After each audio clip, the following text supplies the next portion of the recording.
We're starting into Second Samuel today, and I'd encourage you to read ahead. It's such a great narrative. There are so many things in there that speak to that subtitle, How the Mighty Have Fallen. There is murder in there. There's conspiracy in there. There is rape in there. There is incest in there. There's national failure in there. How the mighty have fallen. The book starts right after the end of 1 Samuel. Saul is dead. He committed suicide. David was down at Ziklag, having recovered his wife and his goods and the goods and the wives of his followers. And he hears that Saul is dead. Now, if someone who was chasing me around the country for the past 10 years trying to kill me, I don't know that I would be in a position to preach the eulogy that David had done. But David is a far better man than I ever dared to be. And so David connects and he gives this eulogy. Your glory, O Israel, is slain on your high places. How the mighty have fallen. Saul and Jonathan, beloved and lovely. Again, Saul was his bane, but yet in his death, he gives him the benefit of the doubt. Saul and Jonathan, beloved and lovely, in life and in death, they were not divided. They were swifter than eagles. They were stronger than lions. How the mighty have fallen in the midst of the battle. Jonathan lies slain on your high places. How the mighty have fallen, and the weapons of war perished. First Samuel introduced Samuel, of course, and the song of Hannah. Hannah couldn't have any children, and so she begged God. Then we get into the remainder of the book of First Samuel and see the rise and fall of Saul. He ended up crashing and burning. Second Samuel continues on with the rise of King David, but then, as you can see in the early chapters, he reaches the top, the pinnacle, and then he too starts climbing down the ladder of success, if you will. Chuck Swindoll says this: Second Samuel is not all about David. It's about how the spiritual condition of one person can affect those who follow him. Now, I don't anticipate becoming the king of Chester County or even the king of Cochranville at any time soon, but I do have a family. And as I rise or fall on my spiritual ladder, my family will rise and fall as well. So we're going to take a look at these 5 guys. Jonathan we've covered. We're going to cover him again towards the end. Abner, the son of enlightenment. Joab, that's kind of a twist on his name. Jehovah is king. Jehovah was anything but his king. Saul, a person who was desired, and yet when you see the way he failed, I wouldn't want to be like Saul. And then David, beloved. And you see the comment over on the right. The mighty don't have to fall, associated with Jonathan. And we're going to talk about Jonathan as we continue on. So let's take a look at each of those guys in turn. First of all, Abner was Saul's first cousin and commander of his army. But we're going to find that maybe he was not where he was supposed to be every time. There you see the battle against Goliath. And where was Abner? You don't see Abner until after Goliath is dead. And Saul says, go find that kid that killed that giant for us. Abner should have been at the front of the army. When you study the Philistines, we knew that David was at the rear with the king, but the generals were all in the front of the army. David took Saul's spear while Saul was asleep, and so was Abner. He was supposed to be guarding the king. He didn't do so very well. Chapter 31 was where we ended last week, and Saul and all their men died. Where was Abner?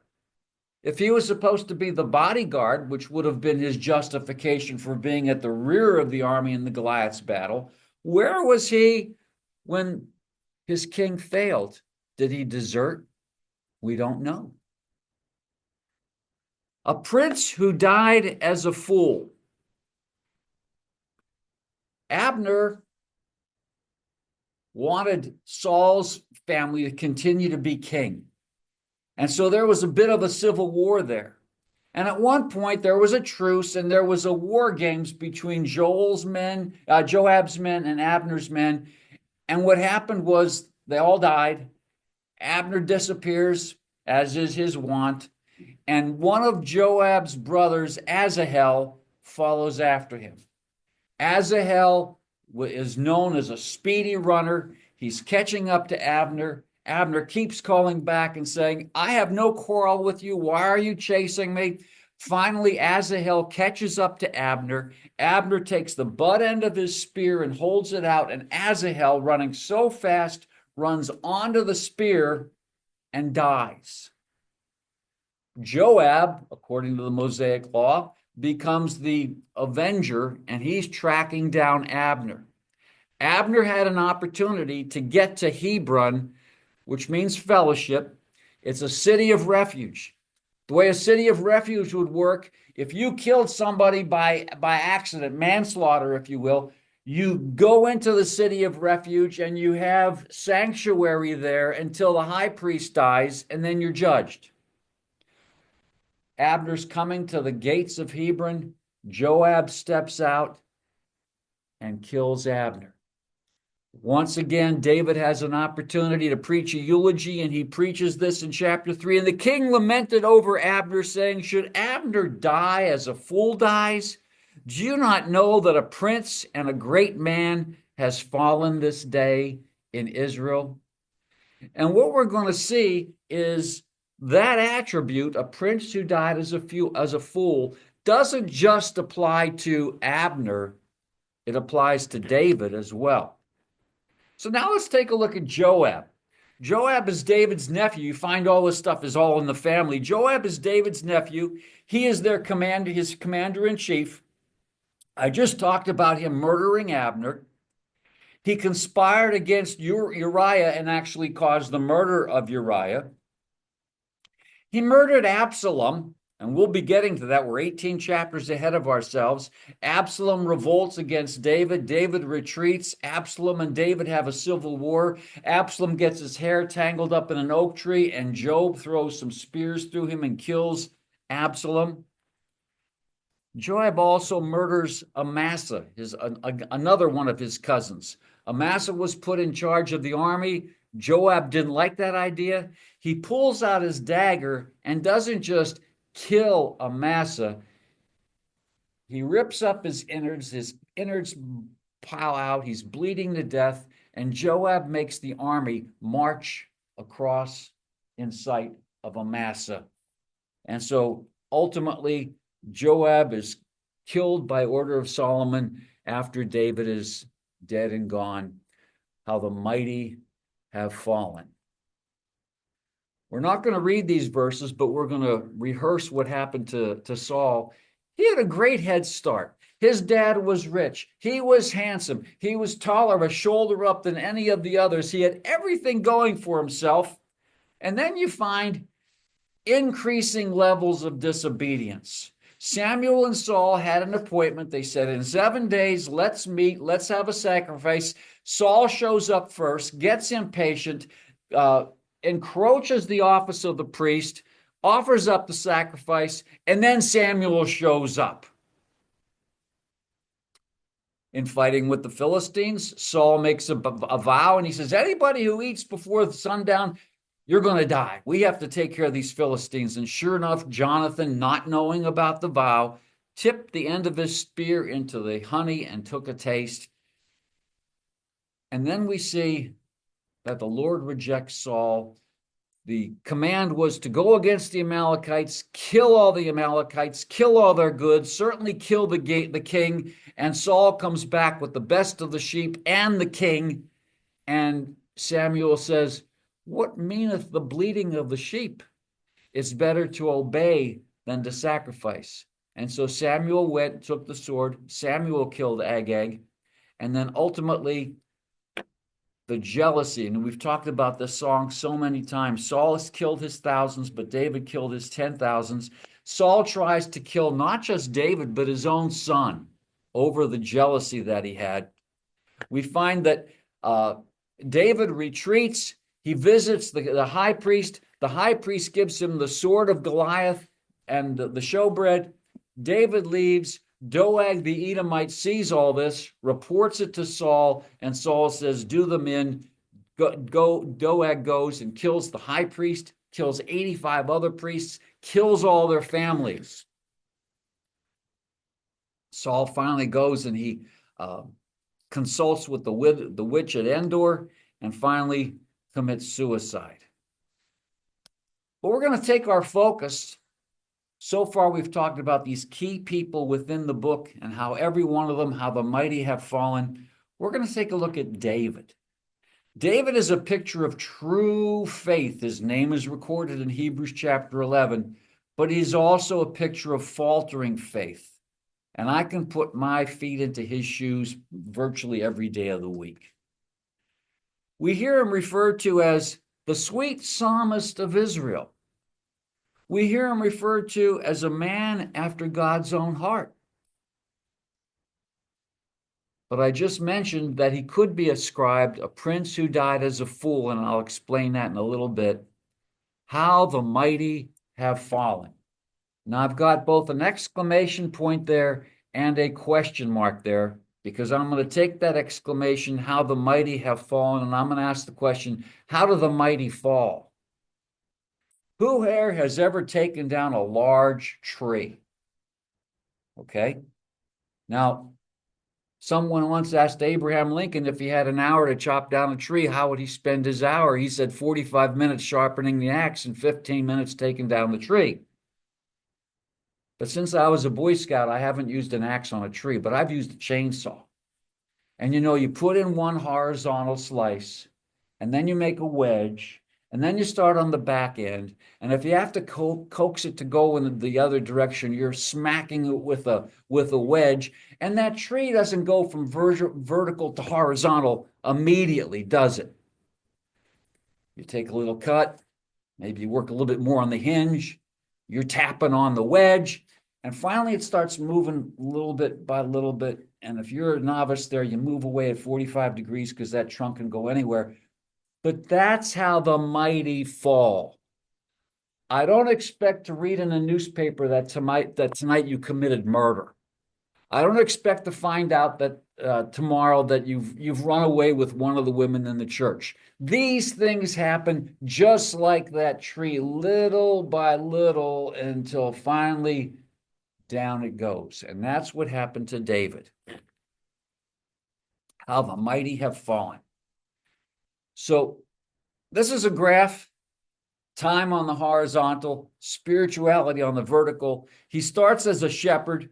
He spent 30 years before he becomes the king, and he reigned for 30 years. And as he's going up the ladder of success, you can see his battle over Goliath. Because of the battle over Goliath, Saul becomes jealous. And we've talked about him being torn apart. He lost his wife. He lost his position in court. He lost his self-respect and down. But we also said that while those things were happening to him, he was being forged into a godly king. And when he gets to the pinnacle, he is anointed once again. He was first anointed by Samuel. After the death of Saul, he's anointed again by the men of Israel. He becomes king. Well, then he goes from 2 wives in Hebron to multiple wives, multiple concubines, and ultimately Bathsheba's taken her bath on the downside of the castle. And finally, he runs into trouble through all that, and he dies. So this is an overview of 2 Samuel. He's reigning in Hebron, chapters 1 through 4, and he did not touch the Lord's anointed. He didn't even touch the Lord's not anointed, Nabal. God took care of Nabal. He married the widow Abigail, and twice he had an opportunity to kill Saul, and both times he waited on God. We talked about Abner. Abner wanted the crown to stay in Saul's family, but later on switched gears and decided he was going to be a supporter of David. Unfortunately, that news didn't get to Joab. Joab killed Abner, avenging his brother's death. And David's path is now clear over all of Israel. Saul, of course, was dead. Abner is dead, and he was Saul's champion who wanted to give the resistance. Both those guys are gone. The pathway to being king over all of Israel is now clear. So the northern tribes also anoint David, and he reigns in Hebron 7 years. Then he reigns in Jerusalem the next 33 years. Jerusalem is captured. That was named Jebus, and the Jebusites lived there. And even back in the time of Joshua, the Israelites would not and could not take the town of Jerusalem. Joab, under David's orders, takes it. David moves his capital. David moves the ark to Jerusalem. And you know the story. They're moving the ark on the cart as opposed to the Levites carry him. They were doing the right thing the wrong way. One of the guys puts his hands up to block the ark because it must have been coming through Pennsylvania because they hit a pothole. Ultimately, the ark shows up in Jerusalem. Instead of God letting David build a temporal temple, he let his son Solomon do it. This is called the Davidic covenant, where God promises David a kingship forever. His army was invincible. The real estate grew. David shows kindness to his friend Jonathan's son Mephibosheth. Keep in mind, Jonathan was the son of Saul. He was supposed to be the next king. Jonathan realized that wasn't going to happen. They became best of friends with David, and Jonathan begged David to make a covenant, which David did, to say, I'm not going to harm Jonathan nor any of his family. Mephibosheth was one of the sons, and as he was a child, there was an attack, and the nurse picks up this youngster, starts running with him. She falls with him. He becomes lame in both legs. And finally, David holds true to his vow, and he took care of Mephibosheth as Mephibosheth becomes an adult. Everything was going great. Keep in mind that graph. He was the king. Everything was going great. But then David took more concubines and wives from Jerusalem, and he came from Hebron, and more sons and daughters were born to David. What we're going to see is David is not going to be the best of husbands. He's got his attention divided across all those women. And we're going to find he wasn't going to become the best of dads either, as we see what happens to his children. Now, I'm going to take a step aside and recommend a book for you. It's an easy read. It's by Gary Thomas. It's a one-word title, Cherish.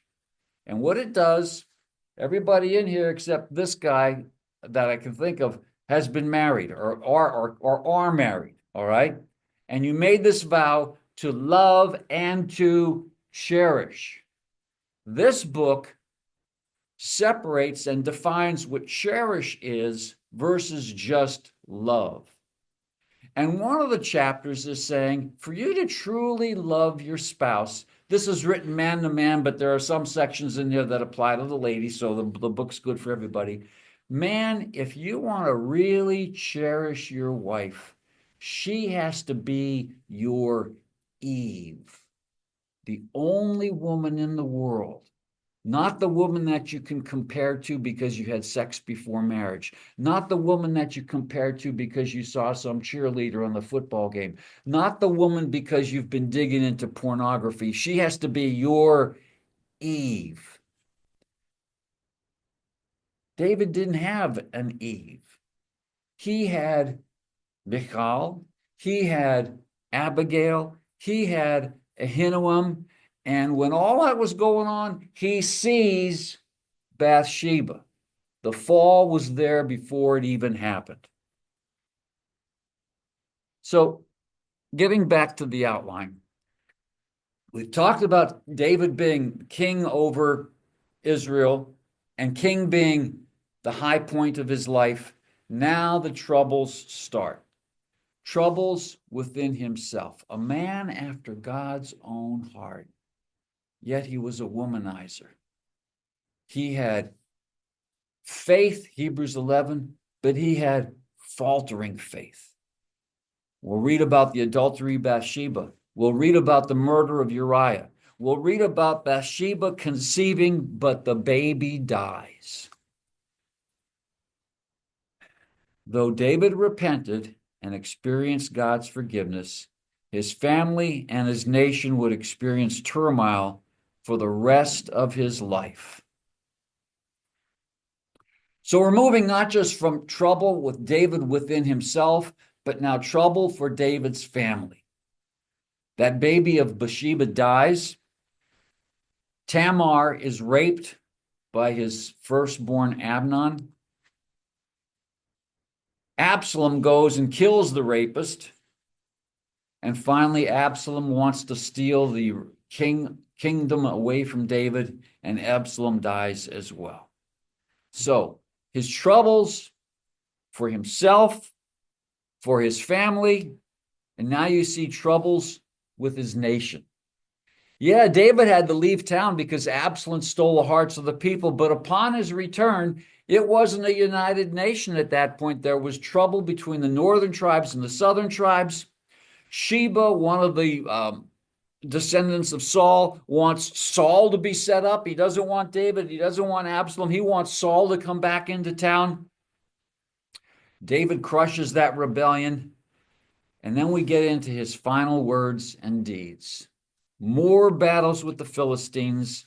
David takes a census against Joab's advice, and it results in a pestilence within Israel. And ultimately, David dies with a beautiful young woman in his bed. We're going to read those verses shortly. But I've mentioned to you that womanizing was David's fatal flaw. That's what started that whole thing going. And you can see it resulting in his son Amnon. He had to have his sister for all the women that were in Israel. We can see it in his other son Solomon, 300 wives and 700 concubines. Now, King David was old and advanced in years, and although they covered him with clothes, he could not get warm. Therefore, his servants said to him, "Let a young woman be sought for my lord the king, and let her wait on the king and be in his servants. Let her lie in your arms, that my lord the king may be warm." So they sought for a beautiful young woman throughout all the territory of Israel and found Abishag the Shunammite and brought her to the king. The young woman was very beautiful, and she was of service to the king and attended to him, but the king knew her not. David was 70 years old when that happened. I'm 73 years old. I do not want to climb in bed with any woman other than my wife. But I can only imagine what's happening to my mind if that happened to occur. I've said many times your most powerful sex organ is the one that's between your ears. And I could picture David. He can't get warm, and there's that warm body. I can see him in his mind going back over all of the failures in his life. Regret, regret, regret. And then he dies. Lessons learned. Number one, this is across the entire book. Prosperity and an easy life can be a perilous time. If you read about Sodom and Gomorrah, when you think about what are the sins, plural, what are the sins of Sodom and Gomorrah? Well, the first one that comes into your mind is homosexuality. But in Ezekiel chapter 16, the Bible spells out more than just homosexuality. It said that they were affluent. It said that they were apathetic. The Bible said they had plenty of bread. The Bible said that they didn't care for the poor. And so you have an environment of prosperity and an ease of life. And for Sodom, it was a perilous time. Gross sin is the culmination of a process, not a sudden act. Just like I was telling you about felling a tree. It doesn't just flop over. You have to work at it, and it moves a little bit at a time before it comes. And this is the most interesting one. Confession and repentance help heal wounds, but don't erase scars. I heard a man said, every testimony is the same thing. I was a jerk. I saw a need for salvation. Jesus saved me, and everything else is details. You hear some testimonies, and it's so wild and crazy that you might get the thought, well, maybe I better go out and be crazier so I can be really saved. No, the best testimony is the one who could say, I was raised by a godly family and I never experienced a lot of the garbage that this world has to offer. That's not my testimony. I have experienced tons of things that the world has to offer, and it has left scars. I will say my marriage is, I'm going to be 50 years married in May. My marriage had not been as intimate as it might have been. My mind doesn't stay as pure as it might have been because there are scars there. And I would encourage you, keep your nose clean. Just leave it at that.